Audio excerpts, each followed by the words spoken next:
Hello, toffees! Today we have a different type of video. As you can see, we'll be going over how to build your Misha. Now, if you don't have him, that is completely alright. You can just stay for the entertainment. Or, maybe you plan to get Misha in the future. I don't know. You have like 19 days to get him. I suggest you do. He is absolutely adorable. I think his story is amazing. And not to mention his playstyle is actually rather fun. So who knows? Just stay and stick around and maybe you'll like him and be convinced to get him. I don't know. I do want to announce a small disclaimer. I am in no way an expert at evaluating any character's talents, skills, or even abilities. The build I'm going to go over is based off of my own experimentation and research, and it's what worked best for me. So please take this building guide with a grain of salt. Also, I am not the best at pronouncing certain words, so please forgive me if I say things wrong. It's just in my nature. Thank you. So we're just going to go over Misha's abilities and talent and ultimate in a second, but first I want to tell you his basic information. So Misha is in fact a 4-star male character for those of you who might have been a little confused. His role in the story is as a bellboy who works in the Reverie Hotel in the new Penacony region. He follows the path of destruction and happens to wield the ice element. And being in the ice element, this allows him to freeze enemies. So Misha's base attack. This is actually the really simple part of his kit to explain.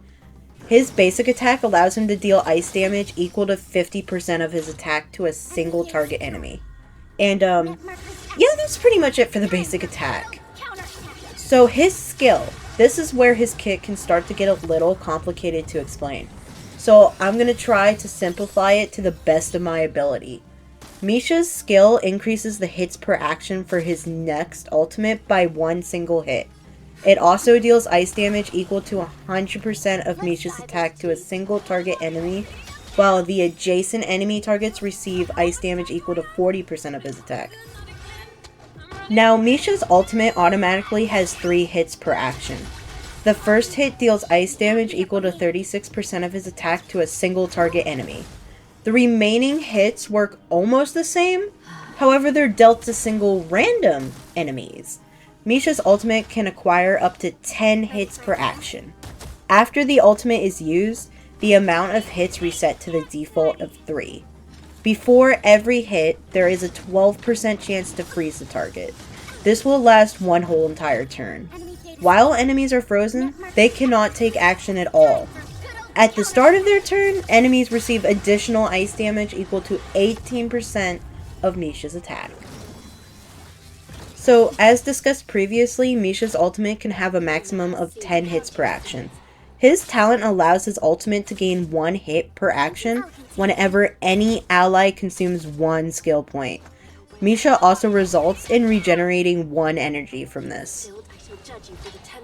Misha's technique creates a dimension that lasts for 15 seconds in total. Enemies caught in this dimension are inflicted with Dream Prison and stop all of their actions. Upon entering battle against enemies afflicted with Dream Prison, Misha's hits per action for his ultimate increases by 2. So now we're going to move on to the traces. So in terms of which traces you should level first, it's actually rather simple. I suggest prioritizing his talent first. After you get that at a decent level, I'd move on to his ultimate. After those are both done, skill would definitely be the runner-up. Now, basic attack isn't as important as his other traces are. If you're like me though, go ahead and max his basic because why not? So the traces go as followed: talent, ultimate, skill, and then basic attack. Alright, so we're going to move on to the yummy Lightcones because, yes, Lightcones. So in terms of Lightcones, there are arguably many of them that could be his top contenders. We will be here all day though if I go over every little detail about each and every Lightcone. So I'll list a few of his best options here. So pretty much any of the 5-star Lightcones will generally work very well on Misha. A highlight being on the fall of an Aeon. The only 5-star Lightcone that wouldn't be ideal would be Blaze Lightcone, which is the unreachable side, specifically because it's focused on HP scaling as well as crit rate. Now, Misha doesn't need HP scaling at all, and you can always get more crit rate from your Relics / Planar Sets, or even other Lightcones you decide to choose. A few 4-star Lightcones that would work would be the Moles Welcome You, Under the Blue Sky, Nowhere to Run, and Indelible Promise, which is one of the new Lightcones that just came out in 2.0. All of these 4-star Lightcones besides Indelible Promise will give him major boosts in his attack percentage.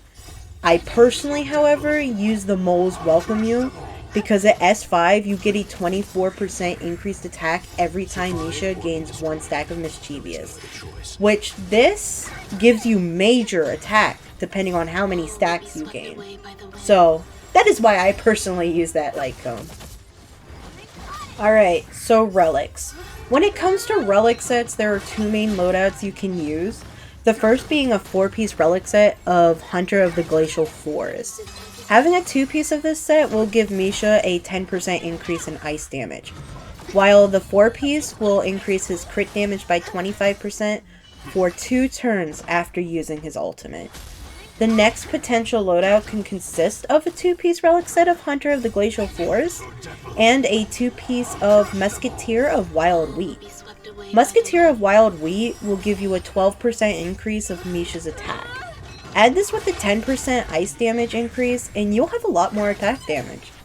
You could also potentially use a 2-piece Relic set of Messenger Traversing Hackerspace and mix it with Hunter of the Glacial Forest.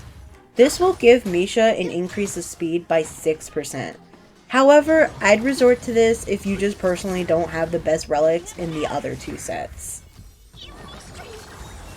Now, the stats are pretty simple. You'll want a crit piece for the body. It doesn't matter too much whether you use crit rate or crit damage. Use whatever you need more so that the crit ratio is balanced. As for the boots, I'd suggest going for speed. This will help with one of his potential planar sets, as well as advancing his actions in battle. So planar sets, they are really not my forte, but 2 of his best planar sets are Firmament Frontline Glamoth and Inert Salsato. I hope I pronounced those right. Firmament Frontline Glamoth will increase Misha's attack by 12%, as well as a bonus 12/18% damage if his speed reaches 135/160. Inert Salsato is a great option if your Misha is low on crit rate. This planar set increases his crit rate by 8% and will increase his ultimate / follow-up attack damage by 15% when he reaches 50% overall crit rate. Now, as for stats for the planar sets, they are just as simple as the relics were. You want an ice damage percentage on your sphere, and you generally want attack percent on your rope. Now, there are exceptions where you can also use the energy regeneration for the rope. It really depends on what you need. Alright, so the big one is team compositions. Everyone's wondering, who do I put Misha with? What team works? Where does he do the most damage? Alright. So as for team compositions, there are 2 big options. One of the team compositions can definitely be based upon a skill point heavy team, which Imbibitor Lune would work perfectly in a composition such as this. You would use Misha as your sub DPS. With the other sleeve slots, you would use your main DPS, support, and sustain characters. 2 amazing DPSs for this team comp would be Imbibitor Lune, of course, or Shinjo, since they are so skill point heavy. Support characters you could use can consist of Ruan Mei, Tingyun, Hanya, and more. Sustain is pretty self-explanatory. You can use characters such as Luocha, Hu, and even Fushuan. The other main team composition can be a hyper carry team. You'd use Misha as your main DPS for this team comp. You can use 2 supports and 1 sustain character, or you could throw in a sub DPS. Good support / sub DPS characters could be Welt, Pela, and Bronya, and of course many more.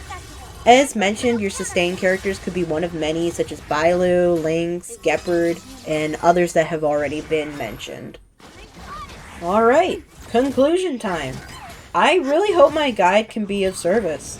What inspired me to make the video was that there were close to 0 guides to him here on YouTube. Now, that could just be because he just came out 2 days ago, but Black Swan already has a ton of guides. But that could also be because Black Swan is a 5-star character. But my little boy Misha needs love, okay? I know people have him relatively low on the tier list, but I can't help but love this little Bellboy. I mean, look at his animations. They're absolutely adorable.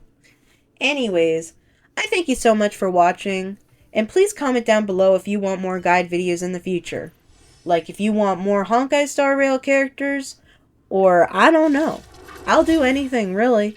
I can do the research. I love my research. Anyways, have a good time trailblazing, guys. Bye!